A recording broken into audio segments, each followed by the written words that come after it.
bɛɛ bɛ deli ka baara min kɛ parce que bɛɛ expérience antérieure bɛ bɛɛ la mobilisation kɔnɔna labɛn cogoya la minnu bɛ se kuma carinni na n'o ye communicateur ye u welela minnu fana bɛ se mobilisation na n'o ye an musow ye an fana welela k'an da don baara kɔnɔna la an ka baara cogoya ɲɛf'u ye a bɛ ɲɛ cogoya min na donc a bɛ taa o cogoya la. Maro ni jama fara ɲɔgɔn f'i ka sigiyɔrɔ ko jateminɛ maa caman bɛ ka anw yɛrɛ wele k'a fɔ ko yalama Mamadu Konate ko o ma dɔgɔya dɔɔni a ko la. Bon ne bolo a ma dɔgɔya ka da ko n'u ta cogo kan barisa an bɛ wagati min na bɛɛ b'a dɔn funteni bɛ kosɛbɛ bon n'i ko an ka taa kɛ yɔrɔ jan wɛrɛ la vraiment a ka gɛlɛn c'est vrai anw maliyɛnw filɛ bi hali n'i ko an ka tagama ka taa yɔrɔ o yɔrɔ bi tile kɔrɔ an ka sɔrɔdasiw kama an bɛ bɔ hali n'an senni don an bɛ taa mais ko n'a cogoya kama a yirala k'a fɔ an ka kɛ Mamadu Konate de la o de contexte ka ɲi et puis en termes de sécurité aussi baara bɛ se ka kɛ ka ɲɛ o kɔnɔna la donc o de la an ko problème t'a la sinon dɔw kun ko ko mun an tɛ taa 26 mars la mais laɲini kɛra k'a fɔ an ka to Mamadu Konate la lakana ko ta sira fɛ donc je pense que sigiyɔrɔ ko tɛ kɛ problème ye ni minnu ma sigiyɔrɔ sɔrɔ u b'u jɔ an yɛrɛ pɛrɛlen don kama.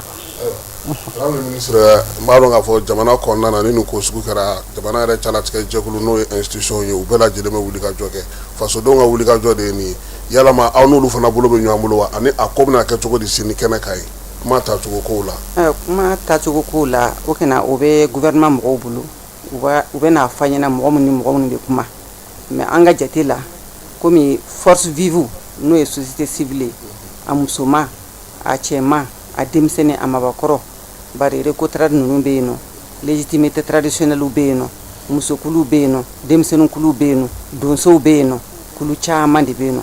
donc kumaw bɛna latɛmɛ cogo min na faamaw de bɛna fɔ an ɲɛna mɔgɔ minnu bɛ kuma o bɛ kuma tɛmɛ u ni ɲɔgɔn cɛ cogo min na anw de ko k'an bɛ fɛ ka kuma anw de ko k'an bɛ fɛ k'an ŋaniya jira donc kuma bɛ di anw de ma min bɛ an fɛ k'a fɔ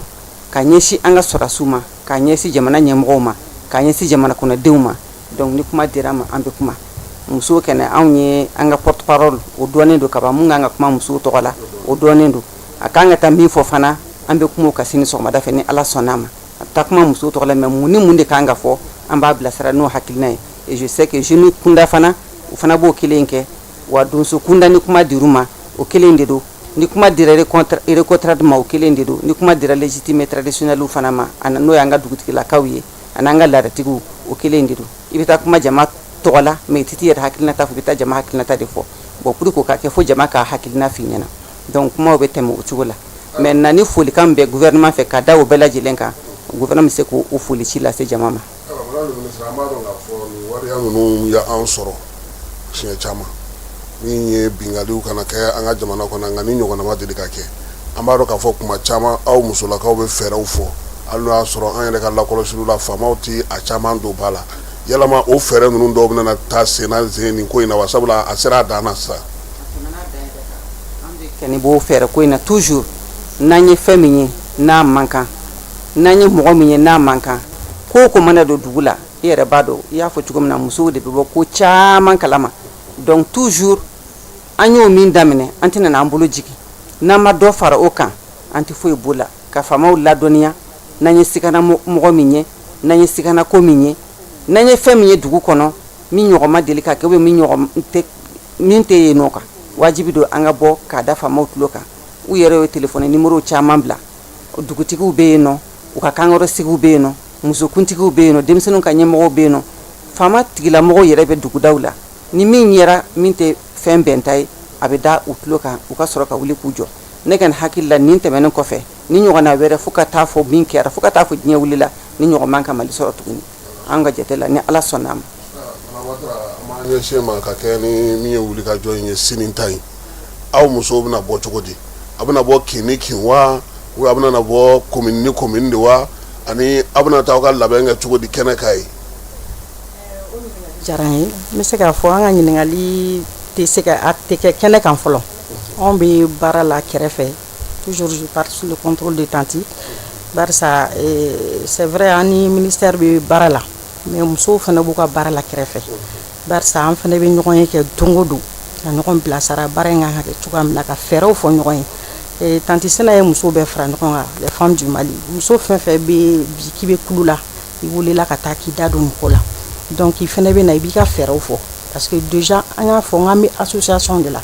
donc il faut une association donc musow b'an bolo kɔrɔlen an bɛ deli ka mobilisation kɛ kɔrɔlen an ka baara de don an b'a cogoya dɔn donc musow welela de fɔlɔ ka kunnafoni d'u ma barisa n'i ko k'i bɛ fɛn o fɛn kɛ baara o baara la i bɛ kunnafoni de di fɔlɔ ka baara yɛrɛ kun ɲɛfɔ donc an bɛ sɔrɔ ka kuma a bɛ kɛ cogoya min na ne hakili la musow welela hali bi an welela ka an ɲininka baara ta cogoya la donc bɛɛ y'a fɔ parce que heure fɔlen don déjà c'est à 14h donc yani 14h cɛ an hakili la an muso an b'an ka na tobi depuis sisan ni min tɛ nakɔrɔ de fɛ sa u bɛ se k'o fɔ voilà donc voilà donc an b'an ka labɛnw bɛɛ sabati sini an ka se ka bɔ joona gouvernement fana ye bolifɛnw bila an ka disposition na parce que on a travaillé avec le gouverneur aussi o de b'a ka dugu dɔn donc gouverneur c'est par arrondissement u ye 10 bus 10 sotrama bila arrondissement kelen-kelenna bɛɛ la donc en fonction de ça u tilala tuguni ka point wura les points stratégiques point minnu ka surun voilà donc point minnu ka surun an ka musow la donc bisi ninnu bɛna jɔ o point kɔfɔlɔ la donc o yɔrɔ in o point ninnu o bɛna o communiquera déjà groupe kan an ka musow ye donc bɛɛ b'a dɔn nin bisi hakɛ nin bɛna jɔ yɔrɔ min na donc heure min na a bɛ bɔ fɛnɛ donc an ye labɛn sabati o cogoya la tanti sina bɛ an ka dɔ fara ne ka kuma kan. an b'a dɔn k'a fɔ musow ka fara ɲɔgɔn kan a kumaw ka ca kuma caman n'i ye musow fara ɲɔgɔn kan f'i ka muɲu ka sabali yalama muso kulu fɛn fɛn bɛ a bɛɛ b'a la kan kɔnɔ musow baarakɛyɔrɔ musow hali madame le ministre ninnu yɛrɛ olu fana ka jɛkulu bɛ yen député kɔrɔ ni ministre kɔrɔ est ce que a ye bɛɛ wele wa. i b'a jateminɛ bɛɛ de b'a kɔnɔ donc musow ka côté fɛnɛ la n'i ye ministère de la promotion de la femme fɔ i bɛ muso bɛɛ de fɔ donc an bɛɛ de faralen bɛ ɲɔgɔn kan hali sisan plateforme min sigira plateforme de l'AES olu minnu sigira kɔsa in na o musow bɛɛ lajɛlen b'a kɔnɔ donc ne bolo tanti Sinɛ elle peut témoigner donc muso bɛɛ de b'a kɔnɔ donc l'exemple frappant voilà. madame le ministre an b'a dɔn k'a fɔ i yɛrɛ ye min fɔ k'o tɛ a kun don ni waleya y'i sɔrɔ cogo min na i bɛ labɛn min kɛ ka bɛn ni a ye n b'a dɔn k'a fɔ aw kɛlen don ka fɛn labɛn sini a bɛna na taa min fɔ an tɛna n'a ɲini k'a bɛɛ fɔ an ɲɛna sisan nka ko in kɛlen an y'a mɛn fana k'aw kɔnna ka ɲɔgɔn ye belebeleba kɛ k'aw ka jateminɛw kan aw ye fɛɛrɛ dɔw sigi sen kan olu kumaba bɛna kɛ mun ye yaasa maliden yɛrɛ k'i hakili to a yɛrɛ la don nataw la yaasa nin degun ɲɔgɔnna ka n'an sɔrɔ.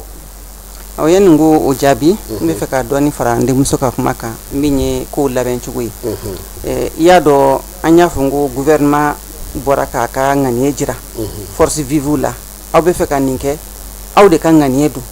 a bɔra aw de la k'a fɔ ka aw b'a kɛ anw bɛ se k'aw boloma dɛmɛ de an bɛ se k'aw boloma dɛmɛ ni min ye o de ye nin sotarama hakɛ in ye o ye nin kari hakɛ in ye mais o y'a sɔrɔ déjà an yɛrɛ muso kunda an fana bɛ kɛ k'an labɛn gouvernement ye min di a tɛ bɔli kɛ o an yɛrɛ de o ye ŋaniye de yira parce que anw ye ŋaniye ta k'a fɔ k'an bɛ bɔ pour que k'a nɔgɔya an bolo o fana ye ŋaniye jira donc anw filɛ nin an bɛ réunion na sisan nɔ musokulu dɔw bɛ yen nɔ olu ka jama ka ca kosɛbɛ kosɛbɛ i n'a fɔ n'i ye sugu kɔnɔ musow ta ni ye mɛdinakura suguni musow ta ka suguba musow ta ka wolofabugu bolibana musow ta ka ɲamakɔrɔ suguni musow ta olu ka ca an bɛna sotarama dɔ ɲini ka fara olu kunna manden musow yaro manden ka janya na dɔɔni bon sotarama minnu dira gouvernement fɛ olu dɔw tɛ taa jɔ yen nɔ donc an de bɛna sotarama di olu ma u kana kati fana musokulu ka ca kati musokulu bɛ taa i yɛrɛ sɔrɔ fo 5 fo 6 la mobili hakɛ ni kari hakɛ min dira yen nɔ o tɛ labɔli kɛ donc anw de bɛna kana hali n'a ye mobili bɛɛ di kati ma a t'olu bɔ donc i y'a faamuya donc wajibi de don fo an yɛrɛ fana an cɛsirilen don an ma bɔ k'a fɔ k'an b'an jigi da gouvernement dɔrɔn kan an bɛ k'an jigi da an yɛrɛ kan wa Kasim ni n y'a f'i ɲɛna i bɛ se ka siga dɔɔni mais muso bɛ k'a di min se mana kɛ min ye k'a daminɛ 1000 na ka yɛlɛ 20 na ka yɛlɛ 30 la muso bɛ kɛ ka wari di k'an k'a fara an bolo kan parce que nin ye bɛɛ ka ko de nin ye bɛɛ kunko de min kɛra an tɛ fɛ a ɲɔgɔnna wɛrɛ ka kɛ tuguni donc o hukumu kɔnɔna na effectivement an bɛ ka labɛn kɛ kumakan minnu bɛ taa fɔ labɛn na toujours n b'a fɔ k'a fɔ muso fɛn o fɛn bɛ taa ye sini an y'a kanu bɛɛ ka fini jɛman de don an bɛɛ ka fini jɛman don an ye écharpe fana dilan i tɛ ka selinjini bazɛnjɛ in da i k'o don i k'a ko k'a jɛ ko fini jɛ anw ye musolakaw yɛrɛ an bɛ jɛman don sini dɛ an ye écharpe fana dilan an bɛ mina min da an kan na pour que ka a dɔn k'a fɔ vraiment Mali musow an ka ye jamana an bɛ ye jamana cogo min na an bɛ o baara la en même temps communication yara an nana aw fɛ yan a y'an bisimila an b'o foli ko ɲuman kɛ aw ye dɔ wɛrɛw bɛ taa kulu wɛrɛw la ani an kɔni bɛ ka communication fana lancer cogo min na sur les réseaux sociaux an bɛ ka lancer pour que jama ka se ka bɔ an bɛ ka ɲɔgɔn sɔrɔ stade Mamadou Konate la sini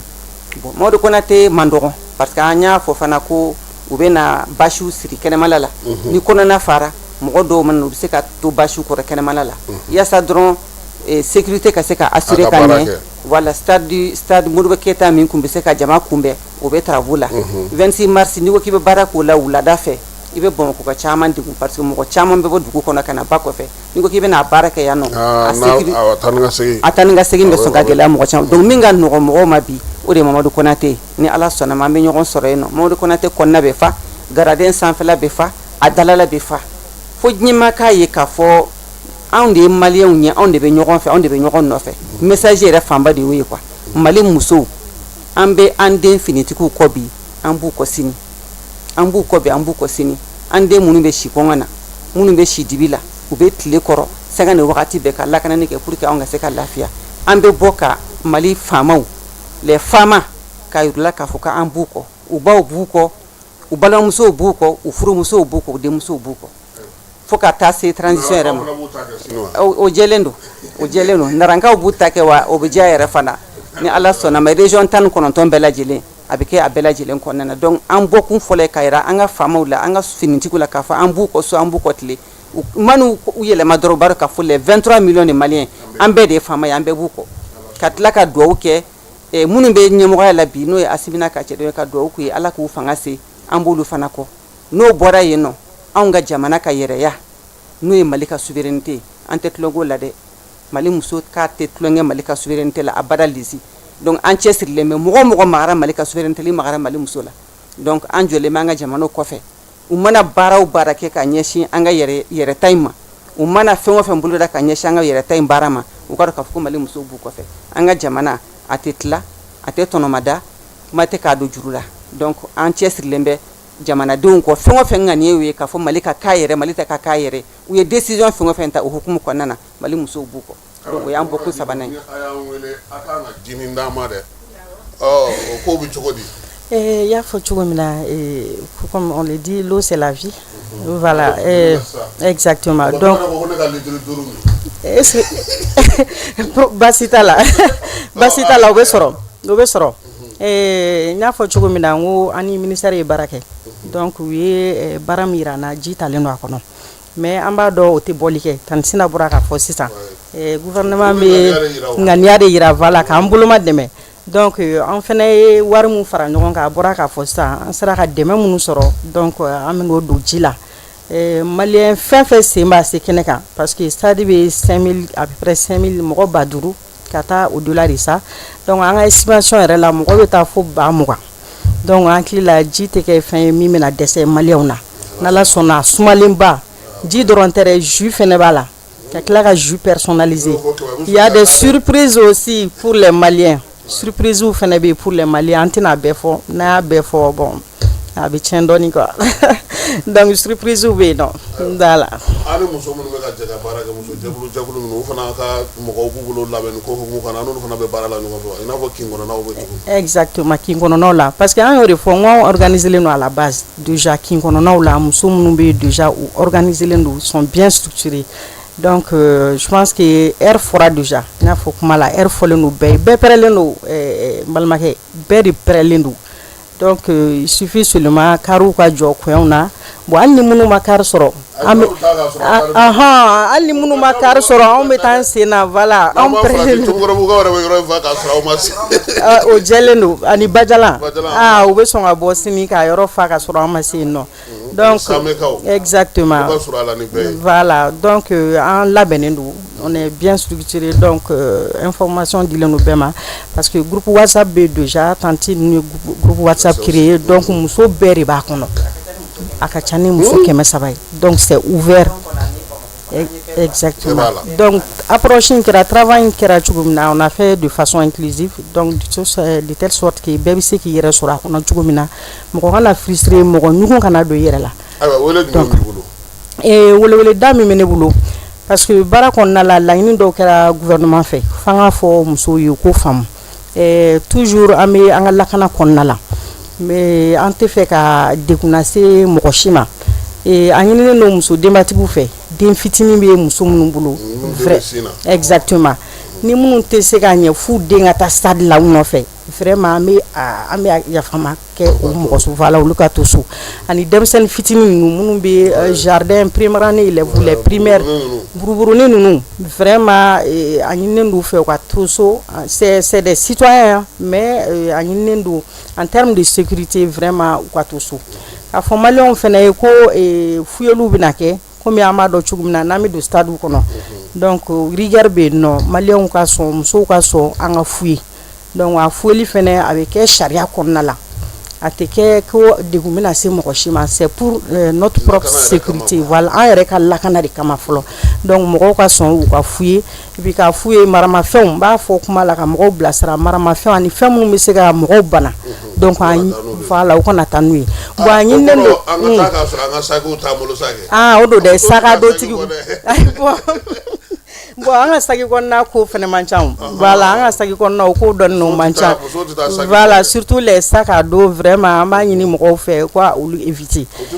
voilà n tila ka ɲini maliyɛnw fɛ ji sachet minnu n'an bɛna utiliser ou bien ji bidon ninnu vraiment an k'a lajɛ k'a lakana ka ɲɛ yɔrɔ min de don exactement voilà donc an b'o ɲini maliyɛnw fɛ kosɛbɛ on veut un Mali propre en paix uni et en sécurité. Madame le ministre, an bɛna kuma kuncɛ kuma di ma nka an b'a fɛ fɔlɔ i k'a fɔ an ɲɛna ko in na e yɛrɛ ye kalansen jumɛn sɔrɔ ani bilasiralikan jumɛn b'i bolo ani weleweleli da ka ɲɛsin sini lajɛ ma. O diyara n ye ne kɔni ye kalan caman de sɔrɔ nin fɛn in kɔnɔna na en tout cas an bɛ baara min na nin ko in y'a to maliyɛn an y'a yira diɲɛ bɛɛ la k'a fɔ an de ye kelen ye maliyɛn bɛɛ de wulila k'i jɔ mun bɛ jamana kɔnɔ an bɛ jamana kɔ kan tellement ko in digira an na an bɛɛ nana kɛ kelen ye nin ko in kunna cɛ ni muso denmisɛn ni makɔrɔba mɔgɔ ye sajo kasi u ma deli k'a ye u t'a fa dɔn u t'a ba dɔn u t'a somɔgɔ si dɔn u ma deli ka gɛrɛ la mais u y'a kasi don o don hali bi dɔw bɛ kasi la an ɲɛjiw ma jɔ fɔlɔ donc a kɛra sababu ye ka maliyɛnw kɛ ni kala ɲɔgɔn na ka tila ka an bila sira min kan k'a fɔ n'an ye fɛn min ye ni fɛn bɛn ta tɛ an k'a fɔ bɛɛ k'a fɔ kunnafoni di yɛrɛ sira fɛ an k'an janto an yɛrɛ la kosɛbɛ kunnafoni min bɛ di an galonnama n'a bɛ kɛ tiɲɛ ye an k'an janto la aw yɛrɛ kunnafoni dilaw caman a bɛ caman kalama o la bɛɛ k'i cɛsiri o la kunnafoni dɔ bɛ na ni tiɲɛ bɔlen bɛ an k'an jija an kana bila bɔlɔlɔ kan n'an y'a bila bɔlɔlɔ kan a bɛ kɛ kabako ye donc a y'a to maliyɛnw bɛ ka o faamuya kosɛbɛ kosɛbɛ kunnafoni lankolon k'a ta k'a bila bɔlɔlɔ sira kan o nɔgɔyara k'a sɔrɔ i m'a sɛgɛsɛgɛ i t'a bɔ yɔrɔ dɔ finko jɛ ko ayi an y'o dabila n'o bɔra yen nɔ an ka finitigiw toujours k'aw kanu tɔ don mɔgɔw la k'u ka ko diya mɔgɔw ye ka bɛɛ k'a faamuya k'a fɔ ja u tɛ tulonkɛ la u bɛ sɛbɛ yɛrɛ de la maliyɛn caman tun b'a faamu mais bɛɛ y'a faamuya nin ko in senfɛ o kumana bɛɛ cɛsirilen bɛ sisan ka an ka finitigilakaw dɛmɛ u bɛ kɛlɛ min na u ka sebagaya sɔrɔ kɛlɛ in na u ka sankɔrɔta sɔrɔ kɛlɛ in na ka jugu lagosi ka jugu labila ye nin kɛlɛ in na mɔgɔ caman b'a duwawu la sɔgɔnɔ hali ni ma bɔ n'a kuma ye ka se kɛnɛ ma n'o bɔra no welewele kan o de toujours nin y'an bɛɛ de ka ko ye musow y'a ŋaniya siri o y'a sɔrɔ denmisɛnninw y'a ŋaniya siri o y'a sɔrɔ mɔgɔ wɛrɛw y'a ŋaniya siri n denmuso y'a fɔ a ka kuma na tellement ŋaniya siribagaw cayara ministre de l'administration a ma mɔgɔ bɔ mɔgɔ la a ye bɛɛ de wele ka na parce que bɛɛ de ye sɛbɛn bila ka taa a ye sira d'an ma an bɛ nin kɛ donc a y'an bɛɛ wele ka na k'a fɔ bon aw bɛɛ ko k'aw bɛ fɛ ka nin kɛ o kuma na kɛnɛ dira aw ma mais an ka jɛ k'a kɛ ɲɔgɔn fɛ a bɛ se ka dilan ka ɲɛ cogo min na k'a sɔrɔ aw ka tɔɔrɔmaya la anw yɛrɛ ka tɔɔrɔmaya la olu ka tɔɔrɔ n'anw ka tɔɔrɔ ye jumɛn ye ni problème sécuritaire nana don a la o ye bɛɛ ka tɔɔrɔ donc o bɛ se ka bɔ a la cogo min na an ka fara ɲɔgɔn kan an k'a baara dilan donc alhamdulilayi rabbil alamin anw muso anw ma ban o ma donc o bɛnna anw ma an bɛɛ farala ɲɔgɔn kan hali sisan an ka mɔgɔw bɔra réunion na ministère de la jeunesse la ministre fɔnba yɛrɛ o réunion présidé ani administration territoriale ka chef de cabinet ka mɔgɔw bilasira toujours bɛɛ y'a faamuya bɛɛ y'i jɔyɔrɔ faamuya nin ko in na bɛɛ kan ka min kɛ nin ko in na bɛɛ y'o faamuya an ka représentante mun bɛ na a bɔra dɔrɔn a ye contrat ci an ma an ka groupe sanfɛ donc a ye foli kɛrɛnkɛrɛnnen kɛ ka ɲɛsin musow yɛrɛ ma musow ka cɛsiri an'u ka faso kanu an'u ka yɛrɛci kɛko ɲuman foli yɛrɛ t'o la mais a ye foli kɛ kosɛbɛ ka ɲɛsin musolakaw ma o diyara an ye donc an bɛ tɛmɛ ni baaraw ye o kumana sini ni ala y'a jira an kɛnɛ na Bamako kɔnɔ ani région bɛɛ lajɛlen kɔnɔ Mali région bɛɛ lajɛlen bɛɛ ka bɔ iko kɔnɔkulu an ka yira diɲɛ na k'a fɔ anw de ye maliyɛnw ye anw de ye kelen ye mɔgɔ tɛ ka don anw ni ɲɔgɔn cɛ anw de ye maliyɛnw ye an b'an ka faamaw kɔ anw de ye maliyɛnw ye an b'an ka finitigiw kɔ su an b'u kɔ tile Sadio Kɛ nin tanya n'a ɲɔgɔnna caman an bɛ dugawu k'u ye toujours Ala ka lahara sɔnsum ye u tora faso kelen mun na ni Ala sɔnna ma faso ni fasodenw an tɛ ɲinɛ u kɔ inchallah ka waleɲuman dɔn k'a fɔ bɛɛ lajɛlen ɲɛna n'Ala sɔnna ma sini Mamadu Konate la nɛgɛ kaɲɛ 15 wele bilalen don mɔgɔ ma nka min ye Jɔnkuna Diko ye ale ko nɛgɛ kaɲɛ 14 ko anw musow ka bɔ an ka se joona yaasa an ka se ka place ɲumanw sɔrɔ an ka se k'an ka baara kɛ ka ɲɛ bi an bɛ baabu jɛya Mali musow tɔgɔla sa min ye Sina Danba n'ale bɛ Mayigalakaw ka sigi la ale tun b'an bolo ministre kɔrɔ don CNT a bɛ baara kɛ o kɔnɔna na min ye a ka ministre kelen kɔni ye anw sɛgɛn dɛ a n'a ka directrice ya kelen o y'anw sɛgɛn kosɛbɛ APJ o y'anw sɛgɛn dɛ madame le ministre a dɔw kun an bɛ cɛ i nɔfɛ o ko kun min y'an se yen ko mun y'an se yen aw ye kɛlɛ caman kɛ jamana in kɔnɔ halisa an bɛ dugawu kɛ Ala k'a ko tɔ bɛɛ lajɛlen ɲɛ min ye Jɔnkuna Diko ye n'a bɛ Wataralakaw ka sigi la ale fana tun bɛ yan Falaye Keyita Keba Jalo olu y'a bila bɔlɔlɔ sanfɛ bɛɛ lajɛlen k'a ye directement na a k'an bɛn sini ni Ala sɔnna ma. Merci beaucoup. I ni ka équipe bɛɛ ka foli bɛ yan nɔ kunnafonidilaw bɛɛ Mali kunnafonidila bɛɛ min b'a jata min b'a sɛbɛn min b'a fɔ min b'a fili bɔlɔlɔ siraw fɛ aw bɛɛ ka foli bɛ yan nɔ Ala ka na aw dɛmɛ an bɛ kɛlɛ in min na aw jɔdaba b'a la a y'an dɛmɛ an ka bɔ kɛlɛ in kɔnɔna na ni kunnafoni ɲuman sanuma ye ka ɲɛsin jamanaden bɛɛ lajɛlen ma Ala ka barika don a ka fɔtaw n'a ka kɛtaw la merci beaucoup merci Sadio voilà Ala ka sini jira amin ya rabbi amin